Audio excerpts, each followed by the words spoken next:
Hi, I'm JoAnne LeGreca. I am a PIP litigation attorney with Callagy Law.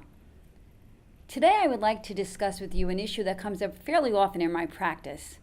Out-of-network penalties, again in New Jersey PIP. Now PIP stands for Personal Injury Protection, which is basically no fault. So in New Jersey, if you're in a car accident, New Jersey wants you to get your medical bills paid promptly, and then liability will be considered a different day. So back to the issue here. What is an out-of-network penalty under New Jersey PIP laws?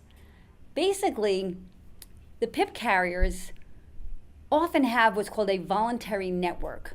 And what this means is they say if you go to one of my really preferred providers, you won't have to pay a penalty. But if you don't go to one of my listed providers and you go to a different provider, you may be responsible for 30%, which is the out-of-network penalty, 30% of the amount that's paid to that provider. Let me give you a good example. Let's say, God forbid, I'm in a car accident and I undergo surgery at my local ambulatory surgical center.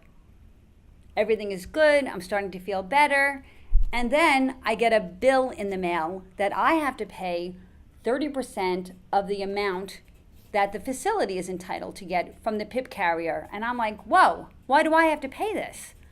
Well, you may or may not have to. However, if the PIP carrier satisfied the notice requirements, I may have to pay this bill.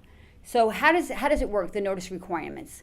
Well, DOBI has a regulation. DOBI is the Department of Banking and Insurance. This is the entity that regulates PIP. The regulation states that the carrier may impose this out-of-network penalty as long as there was adequate notice. Notice usually means that I had to know that I was going to be hit with this penalty, and I had to know where I can go. So the carrier should give me like names, addresses, phone numbers, make sure I have adequate notice of where to go if I want to avoid the penalty. Furthermore, my treating doctor, like the surgeon, should have also been notified, so he or she may direct me as to which facility to go to. Furthermore, PIP carriers have decision point review plans. These are basically plans approved by DOBI, and in the plan, they will set forth their voluntary networks and where you will call or notice where to get a preferred provider. And it's also very important, before you pay the 30%, to see if the decision point review plan has additional requirements. Sometimes the decision point review plan says that the penalty will only apply to approved treatment. So if my surgery was never approved by the carrier, I may have an argument that I'm not responsible for the penalty.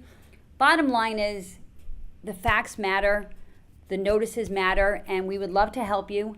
Again, I'm JoAnne LeGreca. Please call me anytime, 201-261-1700, and please follow Callagy Law on Facebook, Instagram, or LinkedIn. Have a great day. Thank you.